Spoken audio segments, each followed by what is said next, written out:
Okay, akhyaarta Excelka iyo casharadeenna ku xiran soo dhawaada.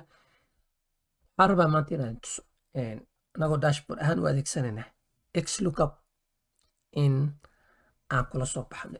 XLOOKUP waa ka fiican tahay, waa more advanced ay ka tahay HLOOKUP iyo VLOOKUP, waayo waxay regardless of column-ki ay wax ku jiraan waa kuu soo dhufanaysaa. Magarad halkan waxaan ku haystaa sales staffkii iyo first quarter lacagta sameeyaan.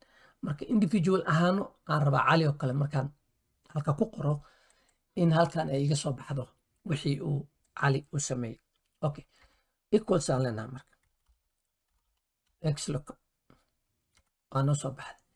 Lookup value na weydiiyey maxaa raadinaysaa? Okay, waxaan raadinayaa cali aan raadinaya. Isu iska caddahay meeshuu cali ku jiro aan rabaa. Lookup array xagee maaragtay cali ku jiraa oo aad ka dhex raadinaysaa intaan ka dhex raadinayo. Halkaas waaye meesha aan ka dhex raadinayo. Haddana wuxuu weydiiyey return array maxaa rabtaa markii cali heshid in ay soo noqdaan. Waxaan rabaa inay soo noqoto totalkii cali uu sameeyey first quarter. Intaas markaas sameeyo waa xiraaya intaan leh ay soo baxday. Wuxuu sameeyey cali 3880. Warabban haddaan ku qoro Cumar wuxuu sameeyey 12100. Warabban haddaan ku qoro cali oo Saalix wuxuu ii soo saaray NA macnaheedu uu yahay cali kuma jiro. Inadaan wada tiri karnaa. Haddaan halkaas aan tago formula barka oo aan dhaho ku qor kuma jiro markii aad qof weysid. Markaa weysid kuma jiro ku qor wixii qoro kuma jiro. Samatar la C wuxuu dhahay kuma jiro. Warabood Sumaya ama Sumayo oo ka dhig halkaas ah. Warabood Sahal wuxuu dhahay 5400. Warabood Sahal wuxuu dhahay kuma jiro. Ma fahant maxaan marka intaan ku sii darsan karnaa? Meeshaan qofku waxaa laga yaabaa markuu qorqorayo magaca spelling inuu qaldo soma oo magacii meesha ku jiray uusan si fiican u qorin. Waxaan samaysan karnaa marka drop down list. Waxaan tegaynaa data, waxaan leenahay data validation, waxaan leenahay waxaan rabnaa listiga xagee ka rabnaa intaan ka rabnaa listi. This is the list we need. Magacyadaas listi noo ah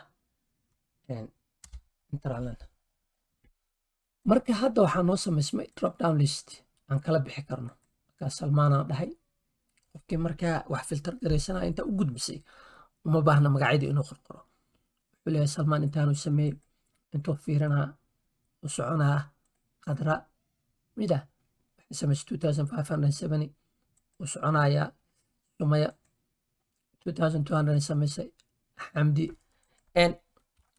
waa fahanteen marka waxaa aragteen in anagoo drop down listkan u samaysanay isticmaalayna XLOOKUP in aan dashboard ahaan aan warbixin ku siin karno iyadoo la fiirinayo individual qofkii lala soo baxaya qofkii aanta kala soo baxaysaa waxa ku soo baxaysa totalki. Imagine marka siyaabaha badan oo kala duwan oo loo isticmaali karo haddaa macallin tahay ardadii oo dhan ay drop down list ay kugu jirto qof walbeeto iyo performancegiisa aad rabtid inaad maaragtay aragtid ama aad grade garaysid oo macallimiinta ay soo xareeyeen. Imagine how easy iyo maaragtay simple ay u fududahay. Akhyaarta channelkay ku xiran waa salaamantiin dhammaantiin. Maanta waxaa idin tusay sida loo isticmaalo XLOOKUP. Weliba waxaan sii raacsanay anagoo drop down list aan samaysanay iyo sida wanaagsan ee aad wax maaragtay ugu maamuli kartid. Waxaa inoo ballana cashar kale oo xiiso leh iyo halkan.